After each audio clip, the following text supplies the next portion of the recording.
Hello everyone, this is Dipanshu Rajput and welcome to this amazing class of physics.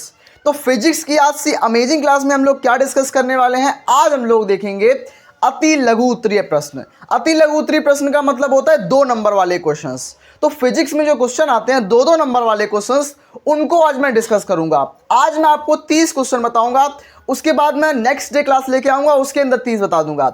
मैं आपको 60 बताऊंगा, 60 अति लघु उत्तरीय प्रश्न बताऊंगा। और हाँ, उसके बाद मैं गारंटी लूंगा कि एक भी क्वेश्चन अगर थ्योरी बेस्ड आएगा उन 60 क्वेश्चन से बाहर नहीं आएगा। मैं गारंटी लेता हूं इस चीज की। अगर आप 60 क्वेश्चन को कर लेते हो तो 2 नंबर वाले जो क्वेश्चन होते हैं 100% वहीं से मिलेगा।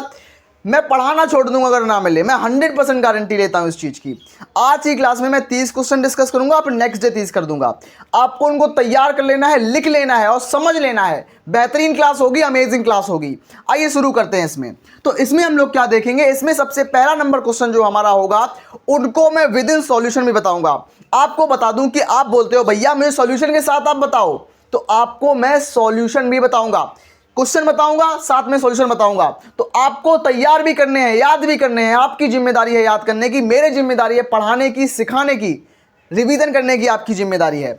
उसके बाद क्या हमारा पहला नंबर क्वेश्चन जो है वो है कि विद्युत आवेश किसे कहते हैं, मतलब इलेक्ट्रिक चार्ज क्या होता है और इसकी प्रॉपर्टीज, इसके गुण क्या होते हैं। कि विद्युत आवेश किसे कहते हैं, इसके 2 गुण लिखिए। तो ये क्वेश्चन जो है वो बोर्ड एग्जाम्स में हजारों बार आया है, तो आपको ऐसे ऐसे क्वेश्चंस की प्रैक्टिस जरूर करनी है। उसके बाद हमारा सेकंड नंबर क्वेश्चन है कूलाम का विद्युत बल संबंधी नियम लिखो। देखो इनका सॉल्यूशन मैं क्यों नहीं दे रहा हूं। पहला नंबर जो क्वेश्चन है मैंने इसको कम से कम 10 बार कराया है, मैंने इस क्वेश्चन को 10 बार कराया है। जो मेरे साथ पहले से जुड़ा हुआ है वो समझ सकता है कि मैंने कितने बार इसको रिपीट किया है। कूलाम का नियम मैंने कम से कम 5-6 बार कराया, तो आप वहां से देख लेना मेरी प्रीवियस क्लासेस से। उसके बाद गॉस की प्रमेय लिखो। गॉस की प्रमेय भी मैंने 50 बार कराई है, सच बता रहा हूं।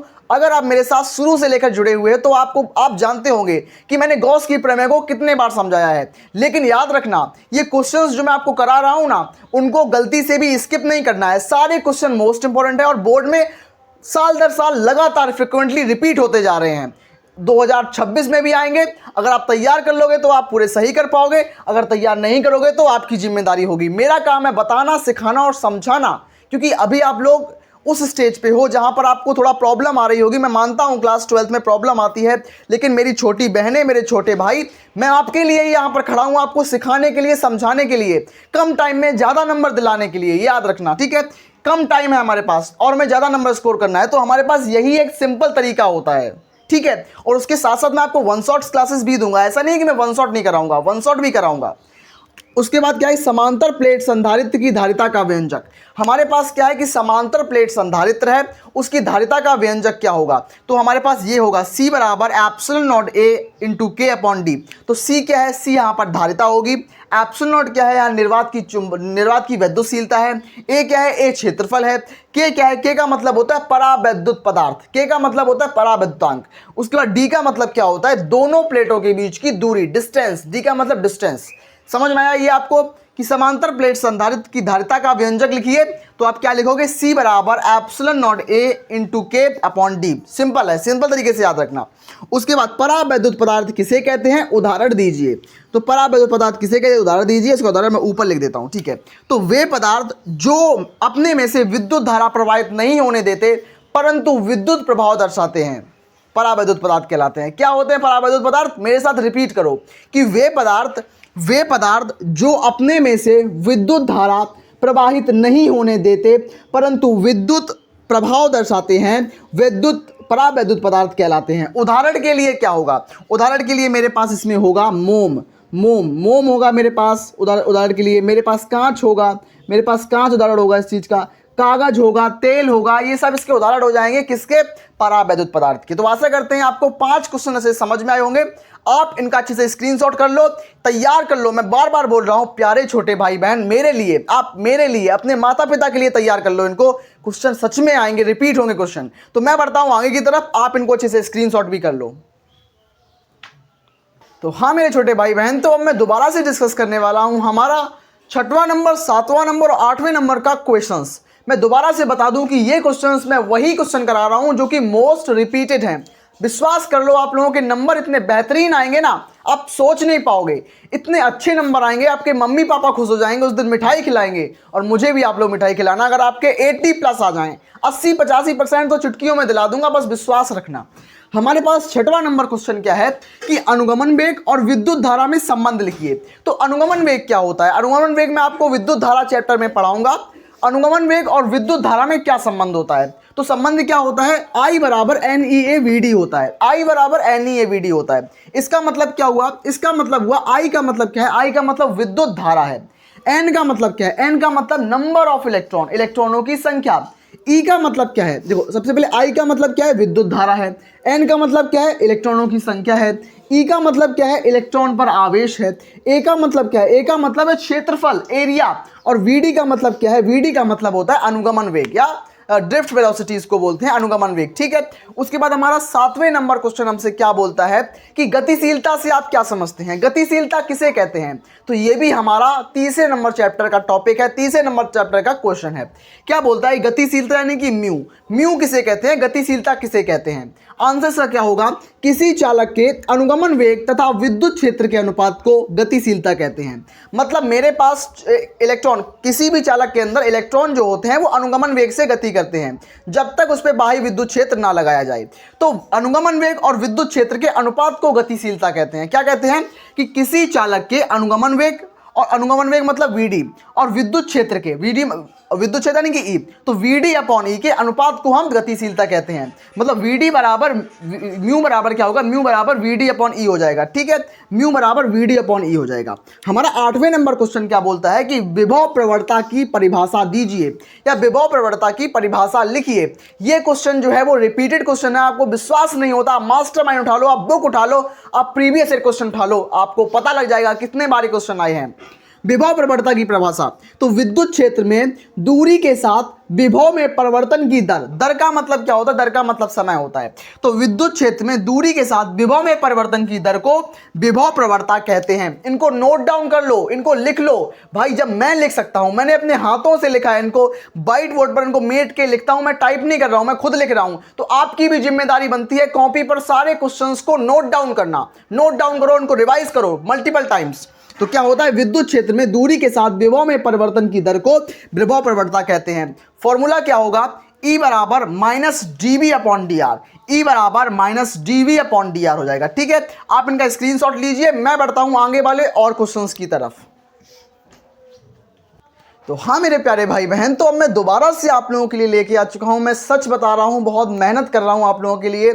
मेरी इस मेहनत को बिल्कुल बर्बाद मत होने देना। UP board, Bihar board, MP board, किसी भी बोर्ड से अगर आप हो तो आप लोग टॉपर बन के आना, अपने बोर्ड एग्जामिनेशन को एकदम फोड़ देना। मैं रियल बता रहा हूं, इन क्वेश्चंस को जरूर तैयार करना आप लोग। 9 नंबर क्वेश्चन हमारा क्या बोल रहा है कि समविभव पृष्ठ से क्या तात्पर्य है? समविभव पृष्ठ का मतलब क्या होता है? तो समविभव पृष्ठ का मतलब क्या होता है कि ऐसा पृष्ठ जिसके प्रत्येक बिंदु पर विभव समान होता है, उसको बोलते हैं समविभव पृष्ठ। क्या होता है कि ऐसा पृष्ठ जिसके प्रत्येक बिंदु पर विभव का मान समान होता है, समविभव पृष्ठ कहलाता है। तो ऐसा पृष्ठ जिसके प्रत्येक बिंदु पर विभव का मान समान होता है, समविभव पृष्ठ कहलाता है। ठीक है, याद रखना।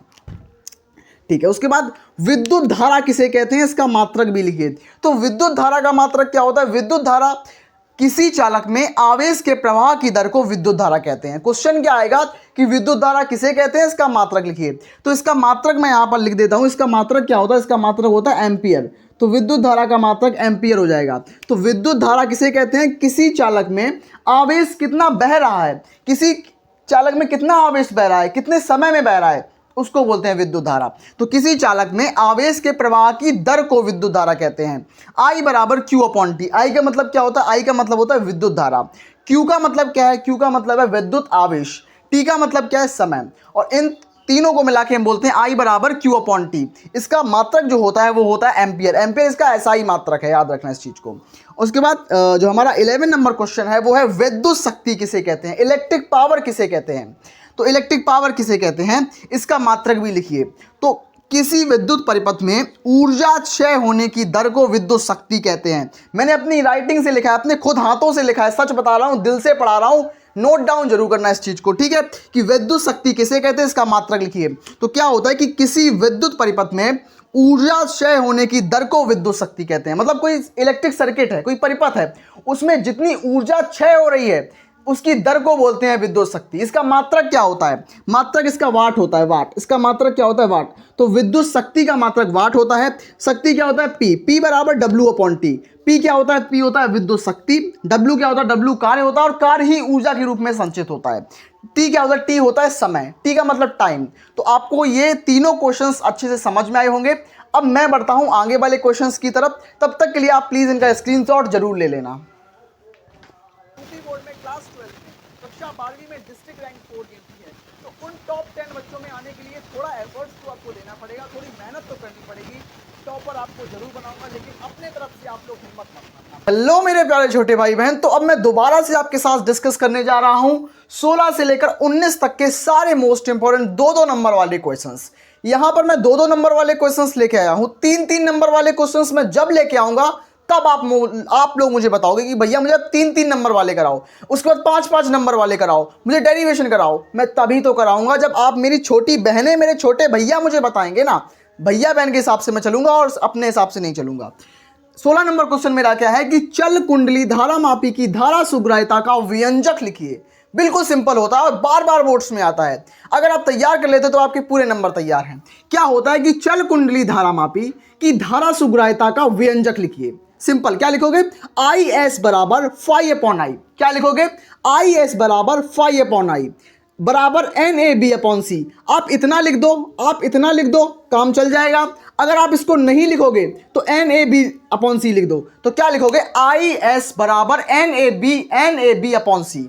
आई एस बराबर N A B upon C. और एन का मतलब क्या होता है? एन का मतलब होता है फेरों की संख्या। जब हम कोई कुंडली लेते हैं, जैसे कि मेरे पास कोई कुंडली है, इस तरीके से मेरे पास कोई कुंडली है, उस कुंडली में जैसे मेरे पास कोई कुंडली, उसमें ये इस तरीके से ये क्या होंगी? ये कॉइल्स होंगी, कॉइल होगी। तो ये क्या है? उसमें फेरे हैं। तो कुंडली में फेरों की संख्या एन क्या है? एन फेरों की संख्या। 1 फेरा, 2 फेरा, 3 फेरा, 4 फेरा, 5 फेरा।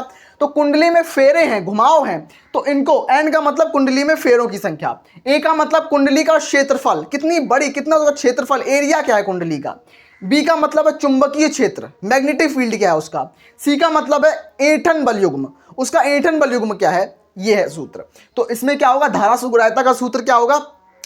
आई एस बराबर होगा N A B upon C. I S बराबर N A B upon C. जो मैंने है, जहां पर जो सिंबल्स हैं साइड में लिखे हुए हैं, आप इनको देख लो, ठीक है। उसके बाद लेंज का नियम किसके संरक्षण पर आधारित है? क्वेश्चन इंटरेस्टिंग है, क्वेश्चन अमेजिंग है, क्वेश्चन डिमांडिंग है, क्वेश्चन ट्रेंडिंग है कि लेंज का नियम किसके संरक्षण पर आधारित है। लेंज का नियम किसका संरक्षण करता है? जो लेंज का नियम जो होता है वो ऊर्जा का संरक्षण करता है। जब मैं आपको विद्युत चुम्बकीय प्रेरण पढ़ाऊंगा तब मैं आपको सब कुछ दबा, मैं आपको फ्राइडे का नियम पढ़ाऊंगा, मैं आपको लेंज का नियम पढ़ाऊंगा और वहीं आपको सारी चीजें सिखाऊंगा। लेकिन अभी के लिए बस आपको ये याद रखना है कि लेंज का नियम जो होता है वो एनर्जी कंजर्वेशन पर आधारित होता है, ऊर्जा के संरक्षण पर आधारित होता है, ठीक है, ऊर्जा संरक्षण पर होता है। उसके बाद अन्योन प्रेरण का उदाहरण दीजिए। अन्योन प्रेरण क्या होता है कि मेरे पास एक कुंडली है, ऐसी ही कुंडली, इसको कुंडली बोलते हैं। ये मेरे पास एक कुंडली है। अगर मेरे पास 2 कुंडलियां हो, एक पहली कुंडली और दूसरी कुंडली, अगर पहली कुंडली में विद्युत धारा इसके अंदर प्रवाहित की जा रही है, अगर साइड में रखी एक दूसरी कुंडली है, उसमें हम विद्युत धारा प्रवाहित नहीं कर रहे हैं, लेकिन फिर भी वो आवेशित हो रही है, फिर भी उसमें विद्युत धारा या प्रेरित विद्युत वाहक बल उत्पन्न हो रहा है, उसको बोलते हैं अन्योन प्रेरण। अन्योन प्रेरण। तो अन्योन प्रेरण पर आधारित युक्ति क्या है? ट्रांसफार्मर। ट्रांसफार्मर हमारे गांव में लगे होते हैं, इलेक्ट्रिक सप्लाई करते हैं। ट्रांसफार्मर आप लोग जानते होंगे, ट्रांसफार्मर सभी ने देखे होंगे यार, ट्रांसफार्मर सभी जानते होंगे। तो ट्रांसफार्मर जो होता है वो अन्योन प्रेरण का उदाहरण है, अन्योन प्रेरण का सिंपल सा उदाहरण है, याद रखना इस चीज को, ठीक है। उसके बाद स्वप्रेरण से आप क्या समझते हैं? तो अन्योन प्रेरण मैंने बताया आपको कि क्या होता है। अन्योन प्रेरण में एक कुंडली है, दूसरी कुंडली साइड में रखेगी, पहली कुंडली में धारा प्रवाहित होगी तो दूसरी कुंडली अपने आप उसके अंदर प्रेरित विद्युत वाहक बल उत्पन्न हो जाएगा। मतलब खरबूजे को देखकर खरबूजा रंग बदलता है। आपने देखी होगी ये कहावत कि एक अगर बुरा है तो उसके साथ रहने वाला उसका दोस्त भी बुरा हो जाता है, देखा होगा आपने ये। अगर आपको कोविड हुआ है तो आप अगर अपने फ्रेंड को छुएंगे, अपने दोस्त को छुएंगे तो उसको भी कोविड हो जाएगा, उसको भी इन्फेक्शन फैल जाएगा। इसीलिए बोलता हूं कि दोस्त हमेशा ऐसे बनाओ, संगति जो आपकी कंपनी है, जो आपकी संगत है, उसको ऐसा बनाओ ताकि जो आपको आगे लेके जाए, आपको सक्सेसफुल बनाए। लोग बोलते नहीं है, यहां से देख लो, अन्योन प्रेरण का मतलब क्या होता है? एक कुंडली से अन्य कुंडली पर प्रभाव पड़ रहा है। मतलब आपका दोस्त अगर अच्छा है तो आप भी अच्छे बनोगे, और आपका दोस्त अच्छा नहीं है तो आप पर भी उसका बुरा प्रभाव पड़ेगा। इस चीज ध्यान में रखो और अपने दोस्त को बहुत सोच समझ के बनाओ, ठीक है।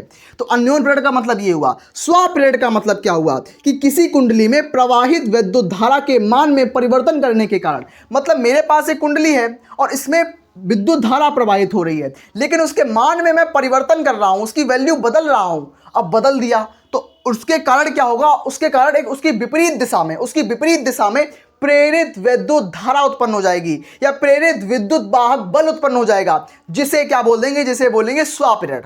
सेल्फ इंडक्शन बोलेंगे। खुद से बुरे हो रहे हो, खुद से इंडक्शन पैदा कर रहे हो। एक होता है दूसरे के साथ संगत में रहकर बिगड़ना, आप खुद से ही बिगड़ रहे हो तो उसको स्व पीरियड बोल दो। अगर आपका दोस्त आपको बिगाड़ रहा है तो अन्योन पीरियड बोल दो। सिंपल है यार, ऐसे ही याद रखो। फिजिक्स को ट्रिक और टिप्स याद रखोगे तो बहुत आसान हो जाएगी, और मैं आपको ट्रिप और ट्रिक से ही सिखाऊंगा। मैं जानता हूं फिजिक्स टफ होती है, सभी लोग टफ पढ़ाते हैं, लेकिन यहां पर आप आए हो ना तो एक उम्मीद लेके आए हो, तो उम्मीद पर आपके मैं खरा उतरूंगा। आपको मैं ट्रिक के माध्यम से भी फिजिक्स को सिखाऊंगा। तो इसमें क्या होता है, आप देख लिया आपने कि किसी कुंडली में प्रवाहित विद्युत धारा के मान में परिवर्तन करने के कारण प्रेरित धारा उत्पन्न होती है, जिसे वैद्युत चुंबकीय पीरियड की इस घटना को स्व पीरियड कहते हैं। आइए इस चीज का आप स्क्रीनशॉट ले लीजिए। मैं बढ़ता हूं अपने आगे वाले क्वेश्चंस की तरफ। तो हाँ मेरे छोटे प्यारे भाई बहन, तो अब मैं डिस्कस करूंगा यहां पर 20 नंबर से लेकर 23 नंबर तक के सारे इंपॉर्टेंट क्वेश्चंस को डिस्कस करूंगा। आइए शुरू करते हैं। हमारा 20 नंबर क्वेश्चन क्या होगा, पूर्ण आंतरिक परावर्तन की शर्तें लिखिए। देखो क्वेश्चन कैसे आता है कि पूर्ण आंतरिक परावर्तन की शर्तें लिखिए, या फिर पूर्ण आंतरिक परावर्तन किसे कहते हैं और इसकी शर्तें लिखिए। अगर क्वेश्चन ऐसे आएगा तो ये 3 नंबर का क्वेश्चन होगा, लेकिन हम यहां पर 2 नंबर वाले क्वेश्चन डिस्कस कर रहे हैं, इसलिए हम यहां पर इसकी शर्तों को देखेंगे। पूर्ण आंतरिक परावर्तन क्या होता है, इसकी शर्तें लिखिए। ये 3 नंबर वाले क्वेश्चन की सीरीज में कराया जाएगा, जब मैं लेके आऊंगा उसको, ठीक है, वहां पर ये कराऊंगा। लेकिन आपको ये क्वेश्चन तैयार कर लेना है, क्वेश्चन आने के पूरे चांसेस बन रहे हैं।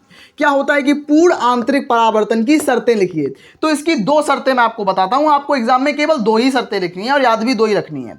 क्या होती है पहली शर्त कि प्रकाश सघन माध्यम से विरल माध्यम में जाना चाहिए। प्रकाश जो है वो सघन माध्यम से विरल माध्यम में जाना चाहिए, विरल माध्यम में प्रवेश करना चाहिए, ऐसा होना चाहिए, तभी पूर्ण आंतरिक परावर्तन होगा। दूसरी क्या शर्त होगी कि आपतन कोण का मान क्रांतिक कोण से बड़ा होना चाहिए। मतलब आपतन कोण जो होता है वो क्रांतिक कोण से बड़ा होगा, तभी पूर्ण आंतरिक परावर्तन होगा। तो 2 शर्तें होगी, प्रकाश जो है वो सघन माध्यम से विरल माध्यम में जाना चाहिए, दूसरी आपतन कोण का मान क्रांतिक कोण से बड़ा होना चाहिए। बस ये 2 शर्तें याद रखो, सिंपल तरीके से दिमाग में रखो। क्वेश्चन आए तो सीधा डायरेक्ट आप लिख सकते हो उनको। उसके बाद परावर्ती दूरदर्शी की 2 विशेषताएं लिखिए। क्वेश्चन अगर आ जाए आपके 2 नंबर में कि परावर्ती दूरदर्शी की 2 विशेषताएं लिखिए, तो आप क्या लिखोगे, सिंपल तरीके से यही लिखोगे कि इसके द्वारा बना प्रतिबिंब जो होता है वो चमकीला होता है। जो परावर्ती दूरदर्शी होता है इसके द्वारा जो बना प्रतिबिंब है, जो इमेज बनती है वो बहुत चमकीली होती है, जब बहुत ब्राइट होती है।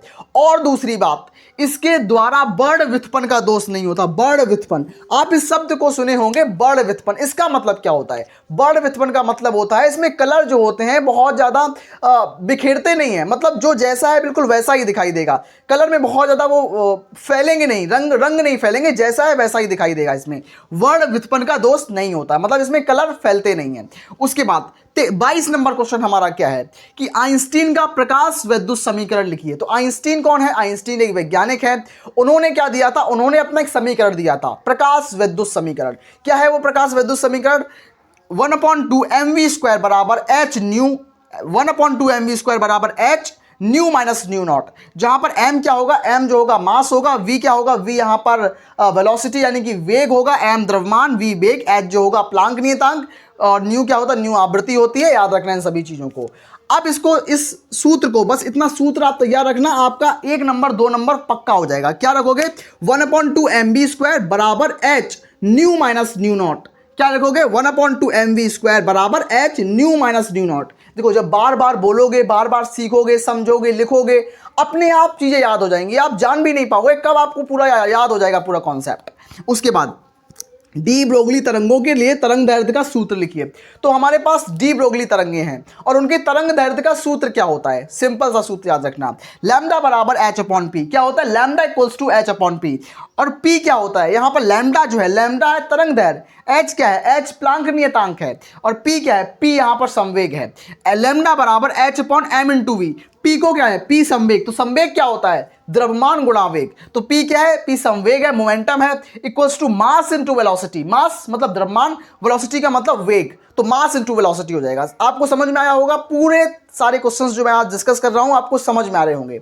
एनर्जी के साथ पढ़ो, जब आप एनर्जी के साथ पढ़ोगे तब मुझे बहुत मजा आता है, मेरे अंदर एक अलग एनर्जी आती है पढ़ाने में, मुझे मजा आता है पढ़ाने में। अब बढ़ते हैं आगे वाले क्वेश्चंस की तरफ, और हाँ, सारे क्वेश्चंस को नोट डाउन करोगे और बहुत जल्दी उनको तैयार भी आप लोग कर लोगे, ठीक है? हाँ मेरे प्यारे भाई बहन, तो अब मैं डिस्कस करूंगा 24 नंबर, 25 नंबर, 26 नंबर और 27 नंबर क्वेश्चंस। मैं सच बता रहा हूं, मैं इस वीडियो को बनाने में, इस क्लास को रिकॉर्ड करने में मुझे 5 घंटे लग गए हैं। 5 घंटे मैं इस क्लास को रिकॉर्ड कर पा रहा हूं, अभी भी टाइम बढ़ता ही जा रहा है। तो प्लीज़ अगर आप लोग पूरा वीडियो देख रहे हैं, अगर यहां तक आए हैं तो एक लाइक जरूर कर देना। मैं आपसे बस लाइक मांगता हूं, अपनी गुरु दक्षिणा के थ्रू आप इसे एक लाइक कर देना। इसमें 24 नंबर क्वेश्चन क्या है कि एक्स किरणों के 2 गुण लिखिए व उपयोग लिखिए। तो एक्स किरण क्या होती है? आप एक्सरे जानते होंगे। एक्सरे हम कब कराते हैं? जब हमारे शरीर की हड्डियां टूट जाती हैं। तो टूटी हुई हड्डी को जोड़ने के, टूटी हुई हड्डी को पता लगाने के लिए, टूटी हुई हड्डी का जांच करने के लिए हम एक्सरे का उपयोग करते हैं। तो एक्सरे का उपयोग कहां करेंगे? टूटी हुई हड्डी का पता लगाने में, जांच करने में, ठीक है? गुण क्या है? तो एक्स किरणों के 2 गुण हम लिखने हैं। तो एक्स किरणें विद्युत क्षेत्र में बिना विक्षेपित हुए सीधे गुजर जाती हैं। तो एक्स किरणें क्या करती हैं? एक्स किरणें विद्युत क्षेत्र में बिना विक्षेपित हुए सीधी निकल जाती हैं, सीधी गुजर जाती हैं। दूसरा क्या है? एक्स किरणों की आयनीकरण क्षमता गामा किरणों से अधिक होती है। तो एक्स किरणों की आयनीकरण क्षमता गामा किरणों से अधिक होती है। ये 2 गुण हो गए। उपयोग क्या है? उपयोग शरीर में टूटी हुई हड्डियों का पता लगाने में, उपयोग भी याद रखना। उसके बाद पराबैंगनी किरणों के 2 उपयोग लिखिए। जो पराबैंगनी किरणें होती हैं, जो यूवी लाइट्स होती हैं, रेज होती हैं, उनके उपयोग क्या हैं? उनके 2 उपयोग क्या हैं कि नकली दस्तावेजों का पता लगाने में, नकली दस्तावेजों का पता लगाने में, भोजन के संरक्षण करने में। तो नकली दस्तावेजों का पता लगाने में, भोजन के संरक्षण में, ठीक है? उसके बाद तरंगाग्र की परिभाषा लिखिए। तरंगाग्र की क्या परिभाषा होगी कि किसी माध्यम में समान कला में कंपन करने वाले काल्पनिक पृष्ठ को तरंगाग्र कहते हैं। सिंपल है। उसके बाद कला संबंध स्रोत किसे कहते हैं कि 2 ऐसे तरंग स्रोत जिनके बीच कलांतर नियत होता है, कला संबंध स्रोत कहलाते हैं। दोबारा से एक बार रिवाइज कराता हूं। क्या है कि एक्स किरणों के 2 उपयोग कौन से हैं? पहला, ये विद्युत क्षेत्र में बिना विक्षेपित हुए सीधे निकल जाती हैं। दूसरी, इनकी आयनीकरण क्षमता जो होती है वो गामा से अधिक होती है। सिंपल। उपयोग क्या है? शरीर की टूटी हड्डी का पता लगाने में उपयोग भी हो गए। उसके बाद पराबैंगनी किरणों के 2 गुण क्या हैं? ये इनके 2 गुण क्या होंगे? नकली दस्तावेजों का पता लगाने में और भोजन के संरक्षण में। 2 गुण इनके याद हो गए। उसके बाद तरंगाग्र की परिभाषा लिखिए। तो किसी माध्यम में समान कला में कंपन करने वाले कणों को एक काल्पनिक पृष्ठ, जो हम किसी समान, क्या होता है, किसी माध्यम में समान कला में, किसी माध्यम, मेरे पास कोई भी माध्यम हो सकता है, उसमें समान कला में कंपन करने वाले कणों को एक पृष्ठ के द्वारा हम जब बनाते हैं, एक पृष्ठ के द्वारा निरूपित करते हैं, तो उस पृष्ठ को तरंगाग्र कहते हैं। यानी कि मैं आपको एग्जांपल दूं, आपको डेली लाइफ के थ्रू एग्जांपल दूं, आपको समझ नहीं आ रहा है भैया, मुझे तरंगाग्र समझ नहीं आ रहा, क्या है? आप एक पत्थर लो और आप तालाब के पास जाओ, पानी के पास जाओ, नदी के पास जाओ और उस तालाब में आप पत्थर फेंको। और किसने ये प्रैक्टिकल किया मुझे आज कमेंट में बताएगा वो, कि तालाब के पास जाओ और तालाब में पत्थर फेंको, उसके आसपास एक गोल गोल लाइनें उठेंगी, गोल गोल तरंगे उठेंगी। आज ही करके देखना, अगर आपने अभी तक नहीं किया तो अभी देखो, अभी करो जाके। क्या है कि आप तालाब के पास जाओ, पत्थर उठाओ और तालाब में फेंक दो, और उसके आसपास, तालाब के आसपास तरंगे उठेंगी इस तरीके से, बाहर की तरफ तरंगे जाएंगी। जो तरंगे जा रही हैं आसपास, जो वेव्स जा रही हैं, उनको बोलते हैं तरंगाग्र। तो तरंगाग्र क्या होता है? किसी माध्यम में समान कला में कंपन करने वाले कणों को एक पृष्ठ द्वारा निरूपित करने को हम बोलते हैं तरंगाग्र। सिंपल होता है। तालाब में पत्थर फेंको, जो तरंगे बनेंगी उनको बोलेंगे तरंगाग्र। सिंपल है। उसके बाद कला संबंध स्रोत, ऐसे तरंग स्रोत जिनके बीच कलांतर नियत होता है, कला संबंध स्रोत कहलाते हैं। आशा करते हैं आपको समझ में आया होगा। अब बात करते हैं 28, 29 और 30 नंबर तक के क्वेश्चंस। तो हाँ मेरे प्यारे छोटे भाई बहन, अब मैं लेके आ चुका हूं आप लोगों के लिए 28, 29 और 30 नंबर के क्वेश्चंस। लास्ट में मैं बस इतना ही बोलूंगा कि इस क्लास को बनाने में मैंने बहुत समय आपको दिया है। प्लीज़ उसके लिए आप एक लाइक कर दो और पढ़ाई को मन से करो। तो हाँ प्यारे भाई बहन, थोड़ा कैमरा में थोड़ा इशू आ गया था, उसके लिए मैं माफ़ी चाहूँगा आप लोगों से। अंत में बस यही बोलूँगा कि क्वेश्चंस तो मैं करा दूंगा, लेकिन अंत में आपको ही तैयारी करनी है। मैं आपके लिए उस लेवल तक जाऊँगा, उस हद तक जाऊँगा। एग्ज़ाम आने दो, एग्ज़ाम के टाइम इतनी अच्छी आपकी तैयारी कराऊँगा कि आप खुद बोलो भैया कि पूरा पेपर यहीं से फंसा।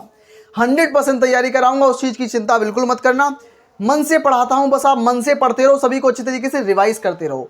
नोट्स बना लो, यहीं से आप नोट तैयार कर लो और यही क्वेश्चन प्रैक्टिस करते रहो, यहाँ से आपको बहुत अच्छे नंबर दिला के रहूँगा। इस बार जो मैंने वादा किया है उसको ज़रूर निभाऊंगा। और आपको एक काम करना है, इससे पढ़ाई के अलावा कुछ अभी नहीं करना। बस 150 दिन है, दबा के मेहनत करो, दबा के पढ़ाई करो। 28 नंबर क्वेश्चन क्या है कि नाभिकीय बल के 2 गुण लिखिए। तो नाभिकीय बल के 2 गुण कौन से हैं? पहला गुण क्या है? नाभिकीय बल अत्यंत तीव्र होता है, बहुत तीव्र होता है, बहुत तेज होता है। दूसरा, नाभिकीय बल जो होता है वो आकर्षण का बल होता है। नाभिक के अंदर इलेक्ट्रॉन और प्रोटॉन आपस में आकर्षण से जुड़े होते हैं। इलेक्ट्रॉन नेगेटिव होता है, प्रोटॉन पॉजिटिव होता है, तो नेगेटिव पॉजिटिव आपस में आकर्षित होते हैं। तो ये बहुत तीव्र होता है बल, यह बल आकर्षण का बल होता है, मतलब चिपकने वाला बल होता है। ठीक है। नाभिक की बंधन ऊर्जा से क्या तात्पर्य है? इसका मतलब क्या है कि नाभिक में उपस्थित इलेक्ट्रॉनों तथा प्रोटॉनों को अलग करने के लिए आवश्यक ऊर्जा बंधन ऊर्जा कहलाती है। मतलब हमारे पास कोई नाभिक है, कोई न्यूक्लियॉन है, तो उसके नाभिक के अंदर कोई न्यूक्लियस के अंदर हमारे पास न्यूक्लियॉन्स मिलते हैं। न्यूक्लियॉन का मतलब क्या होता है? Electron plus protons. तो कोई मेरे पास न्यूक्लियस है, कोई नाभिक है, और नाभिक के अंदर हमें इलेक्ट्रॉन मिलेंगे और प्रोटॉन मिलेंगे। इलेक्ट्रॉन नेगेटिव होगा, प्रोटॉन पॉजिटिव होगा। अब ये दोनों नेगेटिव पॉजिटिव हैं तो आपस में अट्रैक्ट करेंगे, आकर्षित होंगे। लेकिन जब हम इनको बीच से तोड़ेंगे, अलग अलग करेंगे, पृथक करेंगे, तो हमें जिस ऊर्जा की आवश्यकता होगी उसमें हमें बाहर से, एक्सटर्नली हमें बाहरी रूप से कुछ ऊर्जा देनी पड़ेगी। उस ऊर्जा को बोलेंगे बंधन ऊर्जा। क्या होती है कि नाभिक में उपस्थित इलेक्ट्रॉनों तथा प्रोटॉनों को अलग करने के लिए आवश्यक ऊर्जा को बंधन ऊर्जा कहते हैं। याद रखना, सिंपल है। उसके बाद ठोसों में ऊर्जा बैंड के नाम लिखिए। ये क्वेश्चन जो है वो अर्धचालक से आया है और 2 नंबर में बहुत बार क्वेश्चन पूछा जाता है कि ठोसों में ऊर्जा बैंड के नाम लिखिए। सबसे पहला है चालन ऊर्जा बैंड, दूसरा है संयोजी ऊर्जा बैंड, तीसरा है वर्जित ऊर्जा अंतराल बैंड। तो तीनों को याद रखना आप लोग। और हाँ, आशा करते हैं आज की जो अमेजिंग सी क्लास है सभी प्यारे छोटी बहनों को, छोटे भाइयों को समझ में आई होगी। मन से पढ़ाई करते रहो, यही क्वेश्चन बोर्ड में बार बार रिपीट होते हैं। अभी तो बस ट्रेलर की क्लासेस चला रहा हूँ ना, जब एक एक्चुअल क्लासेस लेके आऊँगा तब आपको एक मज़ा आएगा।